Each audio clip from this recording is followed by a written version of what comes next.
Ayo and I have two very, special guests who have great experience in these matters. Right here in our studios, we have Captain Bish Johnson, who is a retired U.S. Army personnel, defense and political affairs analyst as well. He's written an article in the wake of this statement. And we also have joining us via Zoom from the United Kingdom, Professor Ademola Abbas, who is a global affairs analyst. Gentlemen, thank you so much for joining us on Sunrise Early this morning. Thank you for having me. Prof. Thank you for having me. Great. It's good that I can hear you loud and clear. Well, let me start with you, Captain Bish Johnson. In your own writing, you have said this is no ordinary moment in global affairs. What do you think is happening? How are you reading and interpreting this situation? Okay. Yeah, good morning and thank you for having me. I think in your intro, you correctly deduced the fact that we are incorrectly reading what the Americans are reading. We are reading this thing as a matter of intolerable religious practice. The Americans are reading it differently. They're reading it as, here you have Muslims, killing Christians. Now, that's the element of both local and geopolitics involved in this thing. And the local politics is this. This is good for Donald Trump. And in my article that you talked about, I distinguished between Donald Trump's first term, Donald Trump 1.0, and Donald Trump 2.0. And I also differentiated it from the administrations of Biden and Barack Obama. This Donald Trump 2.0 is an administration that first and foremost, they will shoot first before they ask questions later. It is not what he had in his previous administration where they will first ask questions before they shoot. And that's why we have to be very, very careful how we deal with this situation. I am happy with the statement that was directly issued by Mr. President. I think that statement is correct. I don't think that this current administration should take ownership of what happened in Buhari and Jonathan's administration, because everything that is happening in Nigeria is public knowledge. We know, the world knows that Nigeria has insecurity problem, just like we know that America has gun problem. So for Mr. President to talk about 2023 to date, that is the right way to go. Don't take ownership of Buhari's administration. Don't take ownership of Goodluck Jonathan's administration. Just engage Mr. Trump, because this is a very highly unpredictable administration. We've seen what is going on in the Caribbean Sea, off the coast of Venezuela. And I know that politicians and scholars will be talking about international laws. Donald Trump does not follow international laws. If he did, he wouldn't be in the Caribbean Sea. If he did, he wouldn't be deploying USS Alford down to the Caribbean Sea.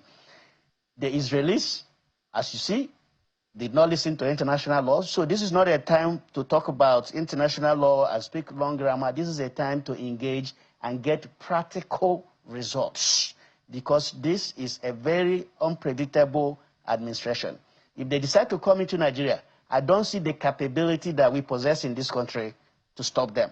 It's a matter of seconds. They've taken over our airspace. And this is something we must engage them and prevent it from happening. And we should be able to present our case in a very genuine and concise manner, accept that we have a problem. There's a problem in Nigeria. There's a problem.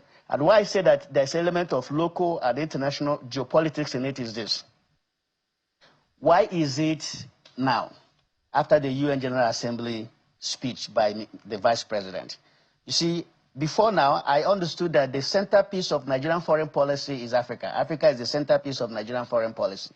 I don't know at what point we had deviated from that foreign policy and now made Palestine the centerpiece of Nigerian foreign policy. This is a very sensitive and explosive discussion, which we have no business engaging in, because we already have our own problems that we are dealing with, and we ought to focus on those problems that are of direct interest to Nigeria and stop engaging in things that we have no business engaging in. If you look at the issue of Russia and Ukraine, largely African leaders had maintained what I call strategic neutrality by remaining silent in that war. And that is what we need to adopt. We need to maintain strategic neutrality in issues about Palestine, so that we don't go the way of South Africa. You see what is happening in South Africa? What is happening between the US and South Africa is as a result of direct consequence of South Africa's action against Israel, taking their leaders to International Criminal Court and all that stuff. And this is what Donald Trump and his evangelical Christians in America are reading. That look, oh, you have a country, Nigeria, that has been led for about a decade now by Muslim leaders, because you can't take away the fact that Buhari was a Muslim and he was in office for 8 years, and now you have Bola Ahmed Tinubu, who is also a Muslim, who's been in office for 2 years, and for a decade, they have not been able to rein in Boko Haram, which is, by the way, an Islamic terrorist organization that emerged in the scene with a declaration that it wants to establish an Islamic state within the sovereign state of Nigeria, where they are going to practice Sharia law. All these things are public notice that the Americans are aware of. And so that is where we must tread with caution. We must tread with honesty and engage the Americans and lay out the steps that had been taken by this administration within 2 years to deal with the problems, insecurity problems that we have. And then lay out the areas of challenges that the administration is facing and ask America, look, this is our challenge. How can you help in these areas of challenges that we have? Thank you very much, Captain Bish Johnson. Let me come to Professor Ademola Abbas.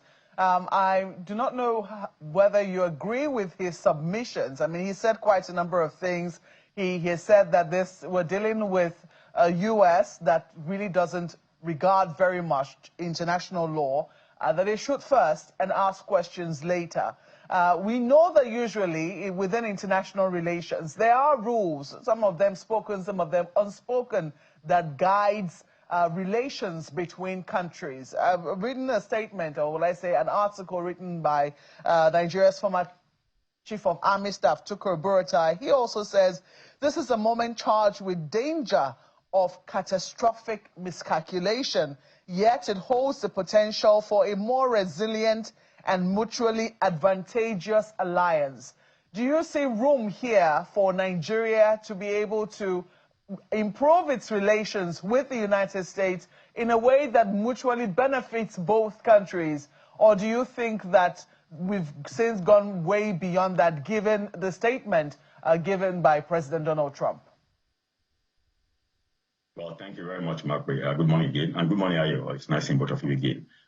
First, to your question whether I agree with the gentleman who just spoke. Well, he said many things. Some I don't agree with, obviously.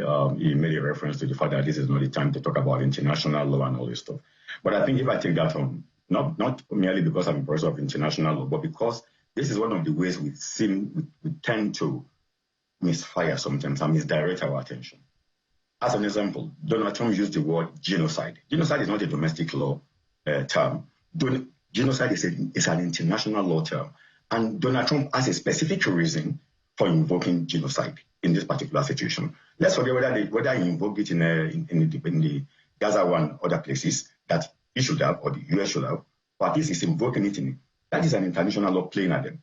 He knows by the virtue of 1940 Genocide Convention, the moment you invoke the existence of genocide in any place, albeit whether it is right or wrong, there is an obligation in the international community to take an action.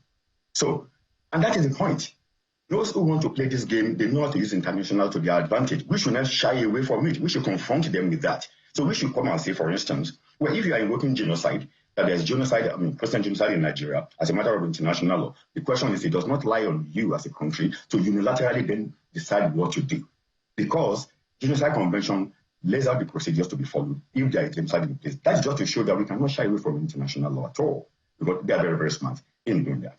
Now, having said that, look, on the question of whether there is an opportunity here between Nigeria and the US to improve their relationships, that presupposes there's a breakdown of relationship between the two countries. Obviously, yes. If there was no breakdown, I don't think we would have got to this particular point in our relationship with the United States, as an example. But then we need to take a step back before we get lost in the whole narrative, all this here and there, whatever is flying around. How did we get here, Mark? It's a critical question. How did we get here? I've read so many things, people saying there was genocide, there's no genocide. That is not the issue here. The issue is, as a country, we are dealing with a mammoth problem of insecurity in our country, in which perception plays a critical role. And I'll be the first to say, like everybody else, killings in Nigeria today have become so brutally normalized. In fact, it has become completely banalized. So we have the banality of evil on a daily basis in our life. About 3 years ago, some people went to a church in Owo, in Ondo State, and killed so many Christians in a church. In Plateau State today, in Benue State today, part of Nasarawa and so on, a lot of Christians have been killed. But also, a lot of Muslims have been killed too. Bullets do not discriminate between, Muslims and Christians. That is one argument. So today, we don't even need the America to tell us, to designate us as a country of particular concern, CPC, whatever you call it. We should know we are unto ourselves, are becoming a country of particular concern, or even unto ourselves. We don't need the top party to tell us that. Now, how did we get here? It's a very important question. This is not the first time Nigeria has been designated by CPC. Trump 1.0 did it, don't forget. Biden came in 2021, took us from that list. By the way, in that list, you have Saudi Arabia, you have North Korea, you have China, and some other countries in the world that are still on that list. Biden came and took us from that list. Now, in the same year, 2021, there was an bipartisan report on the issue of the International Religious Freedom Act, IIF, which there were issues about. Now, the question is, what did we do about that report in 2021? Apart from that, when certain figures began to emerge, especially with Trump 2.2, the second term of Trump, you have a lot of hawkish people in that government, no question about that, whether you are Exet or you are Marco Rubio or you are Ted Cruz. They have their own sympathies towards a particular region, no doubt about that. Then the question is, what did we do when they began to send, people to Nigeria to come and investigate what is going on in the country? And they will go to specific areas, Benue State, Plateau State, and places that will justify whatever report they want to do. What did our government do as a people to counter that? It seems to me we've taken a chill pill for too long on this matter. Now, don't forget, when Barack Obama was there was this issue of with this LGBT whatsoever. Barack Obama, because of Nigeria's response to that issue, just like Uganda, Barack Obama chose not to sell weapons to Nigeria. He didn't say, not only did stop from not selling arms to Nigeria, he actually prevented other countries from selling arms to Nigeria. It was the same Donald Trump that came in and reversed that and began to sell arms to Nigeria. So when Donald Trump is doing something for Nigeria, naturally he wants something back from it. Now, what did he get back? If you are Donald Trump, let's be government, you'll be asking for something in return. There is no free dinner, no free lunch anywhere, not even in Freetown, diplomatically speaking. Donald Trump seems he's doing something for Nigeria, but he's asking himself, what am I getting back? Number one, Palestinian issue, Gaza. Nigeria went to the General Assembly. And I'm not saying as a country we should be cowed or we shouldn't be able to speak our mind. But there's a way you do it diplomatically, for goodness sake. That does not make you look as if you are jettisoning one side completely and you are into that's what it's all about. So when the Vice President, correctly in my view, addressed the General Assembly, maybe we should have found a way of parsing our language to make things more balanced. Donald Trump read that. Then do not forget, on the issue of Venezuelan criminals, Nigeria, Donald Trump made it very clear then, if you remember, that Nigeria must take these criminals, otherwise Nigeria will pay for it. Look, we don't have to buckle because of that. We don't have to say, well, because you said that, Mr. President, we are going to jump into this. No. But there's a way diplomacy plays a role in that. We didn't do that. That's the second thing, as an example, that probably Donald Trump will be looking for something for that he didn't get. Then, fast forward.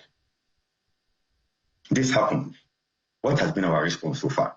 What has been the response of the Ministry of Foreign Affairs? We don't even have any ambassador at the moment that could interfere between Nigeria and the US. So things degenerated to this level because I think as a people, if we are honest with each other, I think we become a bit complacent in the way we've approached some of these issues, in the way we've tackled the issue of insecurity in Nigeria.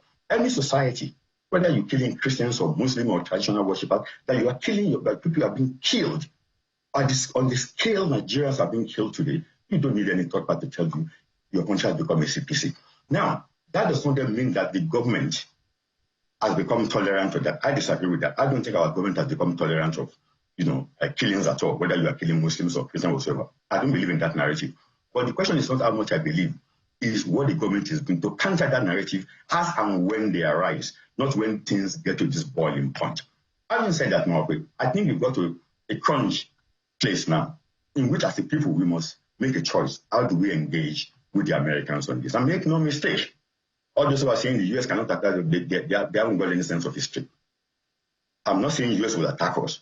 There's a difference between can they attack us or will they attack us? There are two different questions. Don't let them get to them. But what is important here is how do we diplomatically resolve this logjam. For me, that is the critical point. And I think Nigeria has a golden opportunity here to step forward and say, look, mistakes have been made, no doubt. We've learned some lessons. We need your partnership like any major Western partner. We need your partnership to be able to defeat insecurity in our land, whether it is against Christians or Muslims or whatever it is. So far, innocent people have been killed on a daily basis. We need help and we need to move decisively. For me, I think that is where the opportunity lies. It's the ability of Nigerian government to say, look, we're not going to engage in, combo diplomacy. We're not going to engage in megaphone diplomacy. We're not going to do that. What we're going to do is to have a constructive way of engaging with our international partners, including the United States, to be able to say, look, it's high time we began to take some serious actions to be able to lay to rest the issue of insecurity in our country. So I do think there's an opportunity here for Nigeria and the United States to be able to improve their relationship. Oh, well, both our guests, I can see that you both see opportunities. But I'm wondering, this statement, I mean, we saw one statement from the Ministry of Foreign Affairs before we saw that of the president. I'm just wondering whether you think that the presidency is reading this correctly. Nigeria seems to be interpreting this as a question of tolerance, it will seem, between Christians and Muslims. But when you look at the statement, it's about jihadists, Islamic terrorists. Do you think that Nigeria is being careful, or is a misinterpretation of what the U.S. is saying? Well, I don't think it's a misinterpretation of what the U.S. is saying. I mean, it's normal that when you are looking at something, as an example, if you are myopic, if you have, short-sightedness, and I am long-sighted, and we are looking at the same object, if I don't have my my glasses on, I will look at these things differently from the way you are looking at. We are looking at the same thing, but we are giving different report.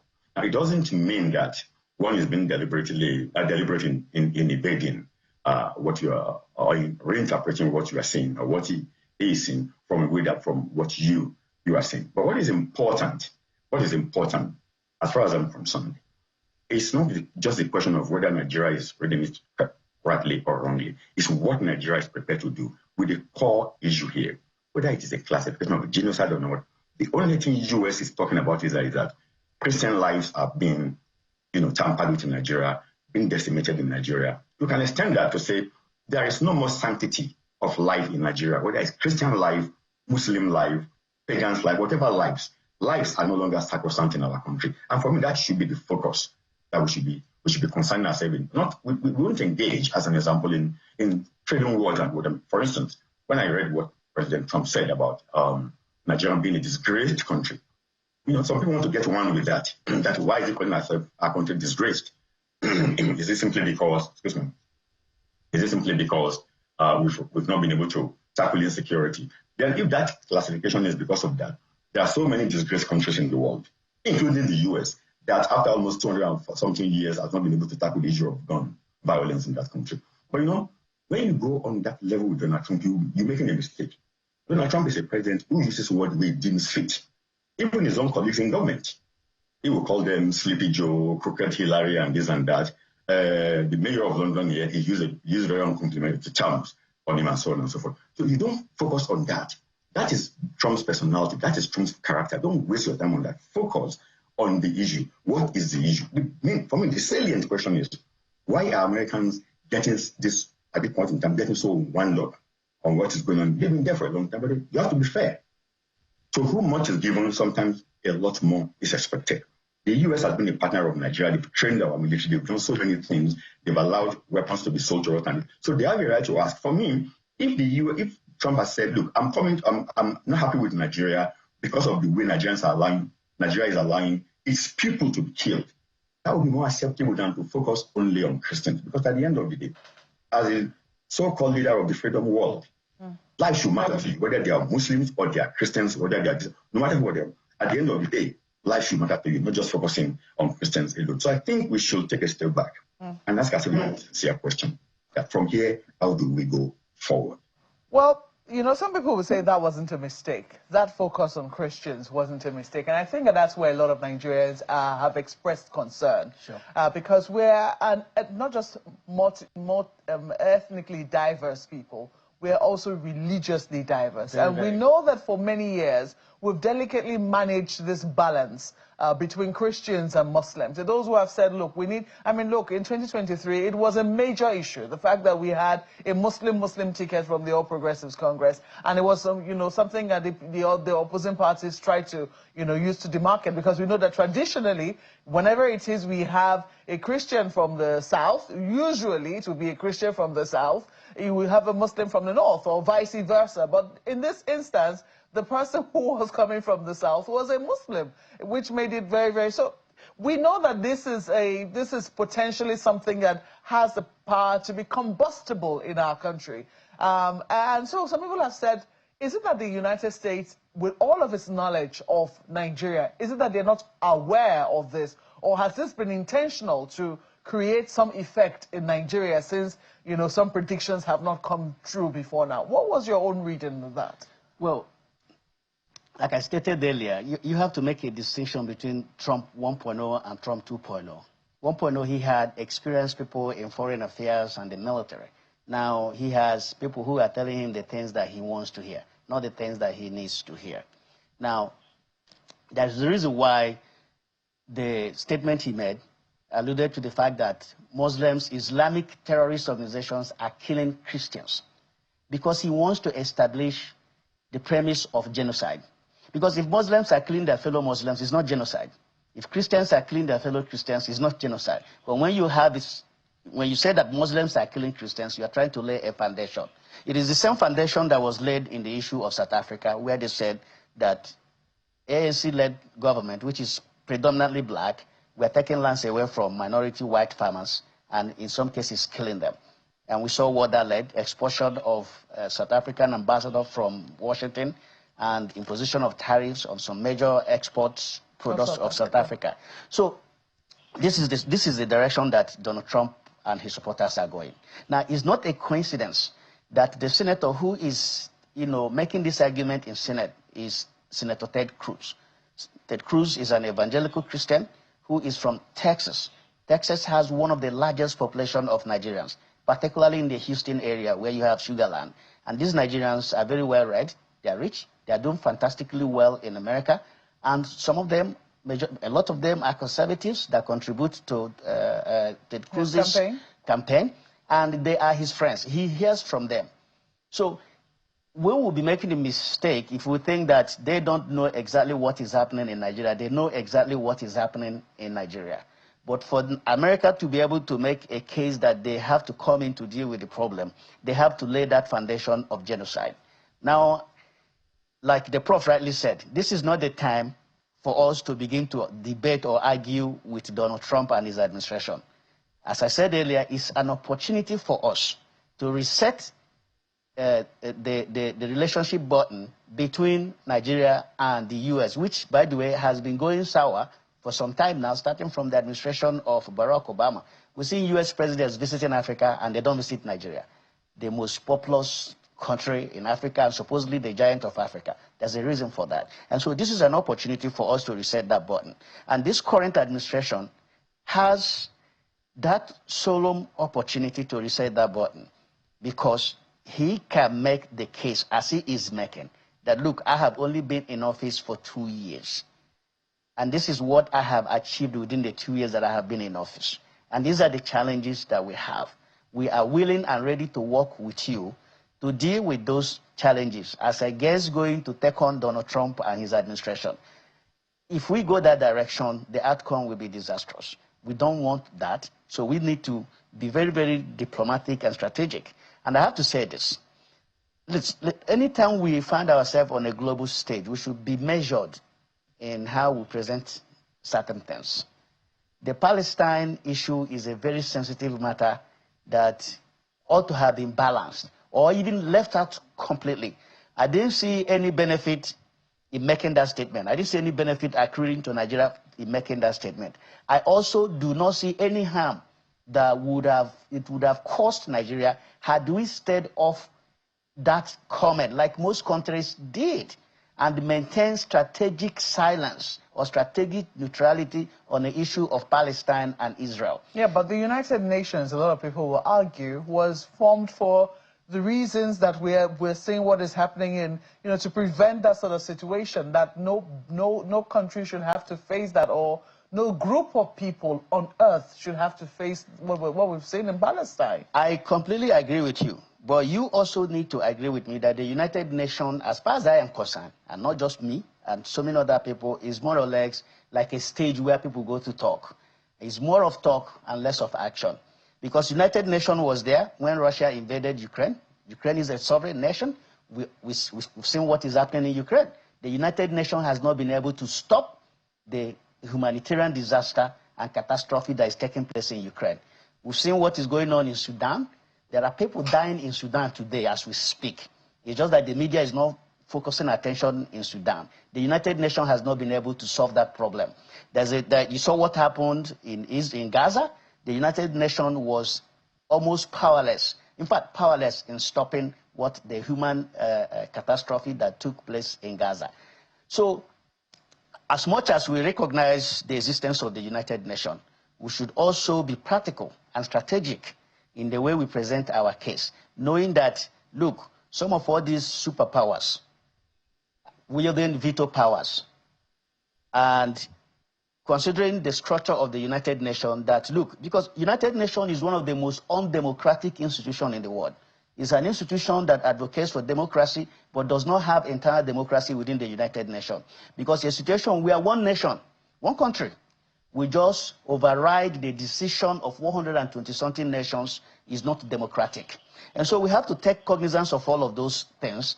When we present our case, we must be more measured and more balanced in how we present our case. And if we are going to present any case at all, that case must have a direct interest for the benefit of Nigeria and Nigerians. If it doesn't have that direct interest, maybe we shouldn't even go there if it's such a sensitive and toxic matter. Okay. I know Ayo has questions for you gentlemen. Ayo, over to you. Thank you, Malkwe. I would want to ask some kind of different questions, but let me take it with you first, Prof. To a large extent, two issues that I'd like you to speak to very quickly. To a large extent, everyone who has been speaking about this has spoken about the fact that the federal government has a responsibility, and no doubt, because it is one state to another state. But then there are those who would point to two origins, because you, Prof, were the one asking, how did we get here? One, it's a good number of Nigerians that have been making different calls. From time to time, politicians will say, that the United States of America should come and intervene in this. The United States of America, or any other country at that, should come in and save the day, so to speak. That's on the one hand.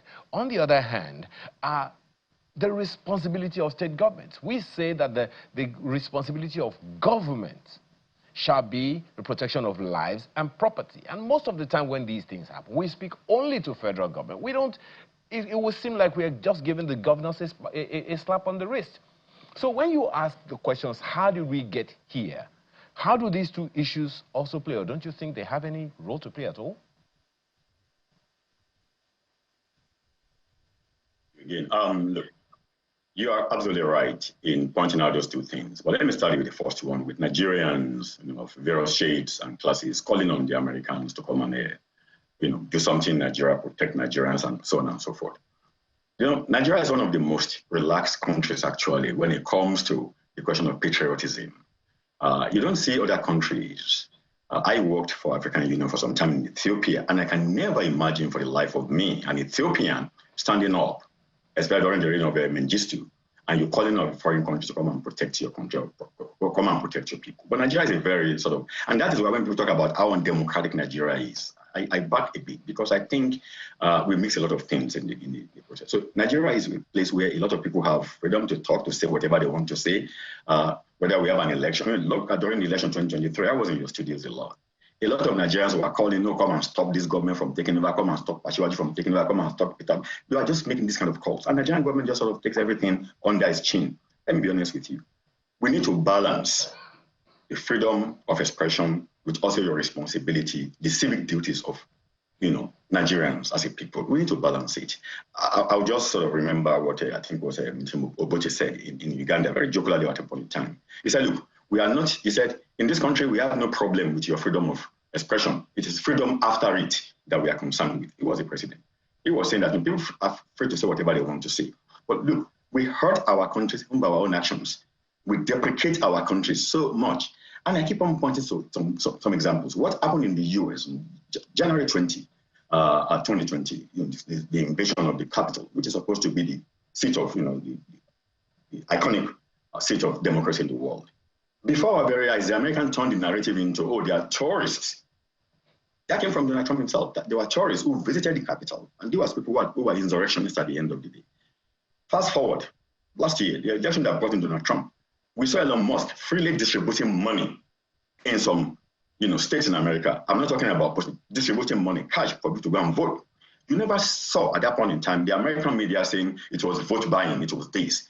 So we are quick to deprecate ourselves as a people. And that is, just as you said, you have a lot of Nigerians calling on Americans. Government must find a way of balancing this kind of thing and say, look, we have a responsibility to ourselves as a people. Whenever anything happens, we don't have to keep on jumping and calling, foreigners come and intervene. But then the question you must ask yourself as a government before you do that is, are you doing enough to give people the confidence for them to rely on your effort and not to invite international actors or third party or third state actors? That's the very important question that you need to ask. On the question, the second one, look, anytime we talk about federalism in Nigeria, I don't know what to say, because what we have in Nigeria today is not really a federal system.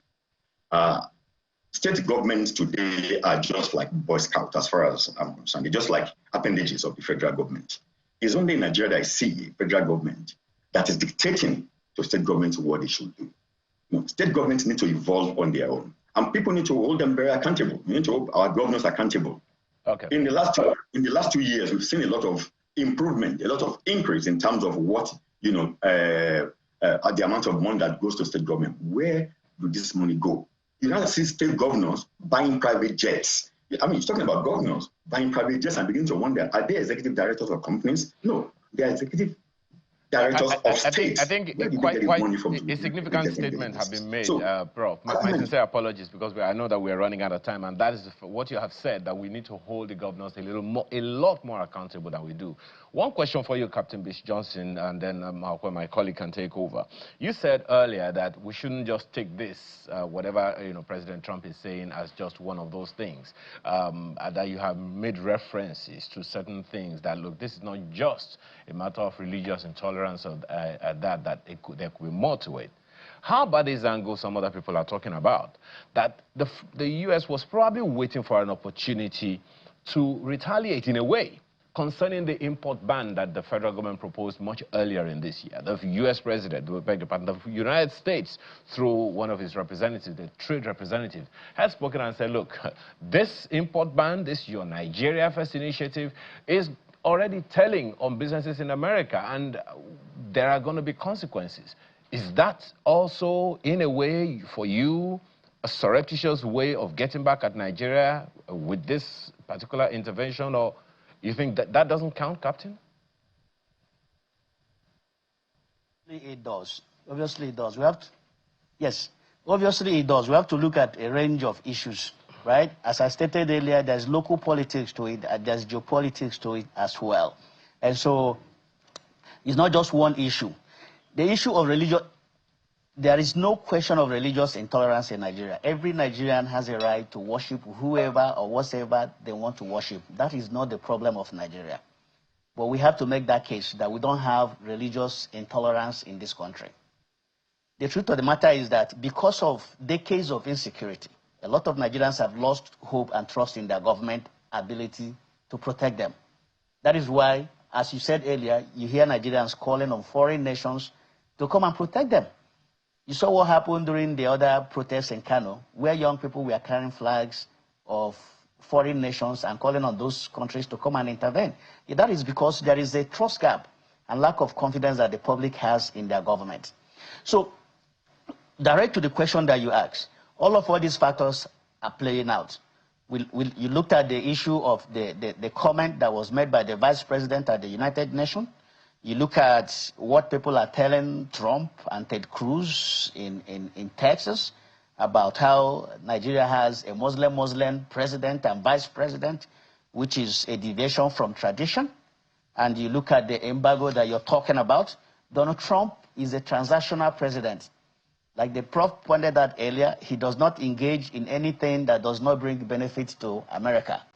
And so he is looking at all this range of issues and making the determination. Unfortunately, because of the failure of the several administrations in this country to rein in insecurity, and I lay the blame mostly on President Muhammad Buhari, because I was one of those who supported him on the basis that as a former military leader, he could rein in insecurity in Nigeria. And as a matter of fact, in his maiden address to the nation the day he assumed office, he categorically stated that we cannot say that we have defeated Boko Haram when you have some Chibogias that are still being held hostage. It's unfortunate that the former president completed his 8 years, passed away, and we still have some hostages being held captive by Boko Haram. And so all these things are the things that we need to consider. Let's not assume that America doesn't know what is happening in Nigeria. They know exactly what is happening in Nigeria. They are hearing from Nigerians. But the president started off correctly, like I said. And I also read the statement that was issued by the former Chief of Army Staff, Borotai. This is a very dangerous time in international politics. Most of the international laws that used to take hold in foreign relations are no longer holding because powerful nations are going against those laws. And so we need to take cognizance of that. And before we take, as we take the steps that we are taking, we shouldn't make argument based. That's why I said, you know, we don't have to look at international law when we make our case. If we go there and start debating international law with Donald Trump, it's going to backfire. We need to go there and tell Donald Trump, look, the only reason why Donald Trump invoked genocide is because he wants to lay a premise for him to be able to come into Nigeria. It's the same card he played with South Africa, and that's the card that he's playing in Nigeria here. And that is why he's saying Islamic terrorist organizations are killing Christians. He had to make sure that he put that Islamic before the terrorists to establish that you have Muslims that are killing Christians to get a justification for whatever action that the Americans want to take. Captain, as we wrap up now, I just want to, in 30 seconds, if you can, you know, what do you want to see Nigeria doing? Well, what I want to see Nigeria doing is what Mr. President has already done.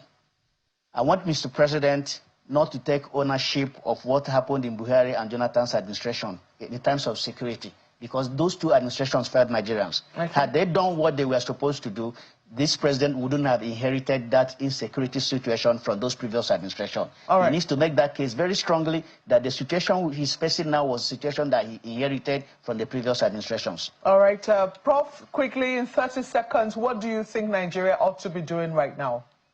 Well, Marco, first we need to engage more diplomatically with the Americans. Why don't we have an ambassador at this point? Why don't we have ambassadors globally that can interface with those countries and our country, number one? Then number two, we need to be more proactive when such issues as we are dealing with now begin to emerge. We don't wait until, you know, this thing comes into our face. Then number three is that we need, is very important, Nigeria needs to also begin to shift its attention on economic class, economic power. Gone by the days, remember in those days in Africa, there was a time that Murtala Mohammed of blessed memory stood up in OAU and talked about African coming of age. And he went and he supported Agostinho Neto's MPLA in Angola against what the US preferred, which was Jonas Savimbi's party UNITA. And Nigeria got away with it. And Nigeria got the whole African continent to lie behind her to be able to. That was when Nigeria had fantastic power, soft power, economic power that we were able to. Nigeria's, we've lost our way completely. It's high time we began to retrace our step and to, focus on what really matters. And I think all right, focus on what really matters is a fine place to leave it. We have to thank you, gentlemen, for being with us on the program this morning. We've been speaking with Professor Ademola Abbas, who's a global affairs analyst and a professor of international law. We have to thank him for joining us from the United Kingdom. We lost him briefly there as he joined us virtually. Captain Bish Johnson, a retired U.S. Army personnel, defense and political affairs analyst. Thank you so much for being with us in our studios this morning. Thank you.